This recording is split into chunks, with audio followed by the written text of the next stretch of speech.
Hey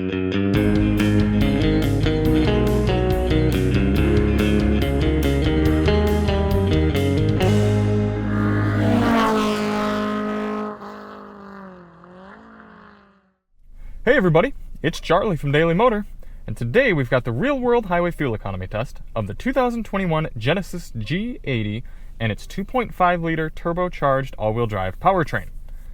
We're going to head out on the highway, do 50 miles out, 50 miles back, averaging 70 miles per hour to get a realistic high-speed fuel economy average for this luxury sedan. Before we get started, let's hop out, take a quick look at it. This car is great. This was a finalist for the North American Car of the Year in 2020, and so far I can absolutely see why. Coming in at a good price, good powertrains, luxurious interior, excellent build quality. There's really nothing this Genesis hasn't done well so far in our testing. So it'll be good to see it out on the highway to see if it can meet its EPA fuel economy average. If you want to see more on the Genesis G80, check the links in the description for our sound system test of this Lexicon audio system, as well as our full review. So why do we do this test? Well, the EPA highway fuel economy test, which gives this G80 30 miles per gallon, that test only averages 48 miles per hour.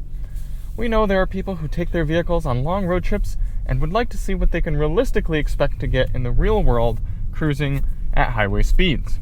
So to do that, we're going to head over to the Shell gas station, fill up, head out, and do 100 miles on the highway, come back, fill up at the same pump with the same fueling method, and get ourselves a result. A few things to note today. It is chilly, 21 degrees Fahrenheit outside. The tires have been set to their door placard 36 psi cold. We are going to have the cabin temperature set at 73 degrees Fahrenheit auto. And we also won't have any electronics plugged into the car, no heated seat, no heated steering wheel. I'm going to charge my camera and GPS via that battery pack. So let's get out and fill it up. Now, premium fuel is recommended for the G80. However, I was not the last person to fill up this car, and I don't know what fuel is inside it. Therefore, we're going to operate on the assumption that there's 87 octane in this car. Furthermore, if it's only recommended and not required, we would argue that if you're going on a long highway road trip and you weren't using a lot of power for your car, you would use regular fuel. Trust us, many studies have been done that show higher octane fuel is not necessary for cars that don't require it, especially at colder temperatures where knock is less likely. And we're not arguing that you might not see better performance with higher octane fuel, but why do you need performance when you're cruising on the highway? 2.504 gallons going in. Before we actually start the vehicle, we're going to reset our GPS.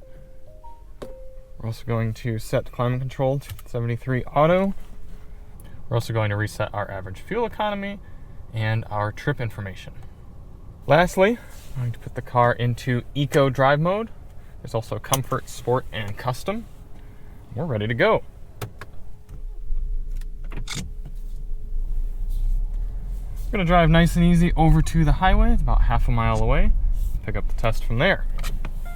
The goal of this test is not to hypermile, but rather to drive effectively and efficiently as one might on a casual road trip. So to do that, we're getting up to highway speed at a reasonable pace.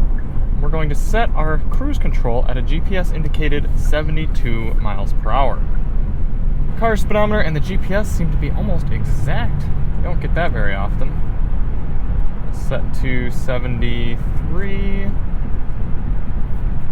So it looks like we can set our cruise control at 72 and be doing just about 72 miles per hour on the GPS. Initial highway comfort, quite good. Pretty quiet in here. We've got the sunshade closed. We're going to continue on for 100 miles. We'll catch up with you at the end of the test. In the meantime, enjoy this time lapse of the entire trip.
Coming into the end of the highway fuel economy test here in the 2.5 liter all-wheel drive G80.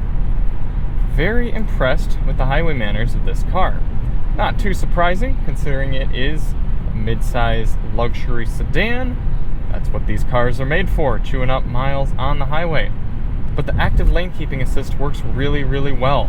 Comparing this system to that in our long-term Tesla Model Y, I really appreciate how you can change lanes without any sort of beeping, and then the lane keeping comes right back on afterward. It's really good at staying in lane, good amount of resistance on the wheel. It's not demanding that you touch the wheel all the time. It's a really good system. In terms of fuel economy, we are coming in at 30.7 according to the car's trip computer, just above EPA, nice to see. Average speed has been 70 miles per hour. The car's trip meter is quite accurate as well.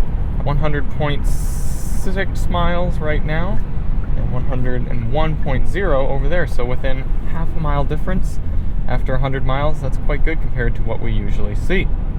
We're going to take it nice and easy back to the gas station, fill up at the same pump using the same fueling method, and get ourselves a result. 30.8 miles per gallon, 101.7 on the trip meter. Let's fill it up. 3.271 gallons going in. 102.2 divided by 3.271 gives us 31.2 miles per gallon. Coming down to 31, that's right in line with the car's trip computer and just a little bit better than the EPA fuel economy estimate.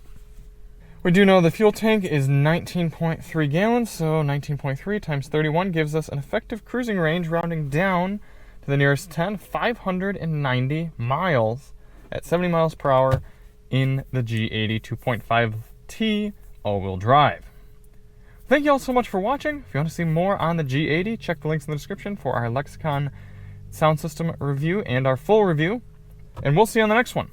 I'm Charlie from Daily Motor, and as always, drive on.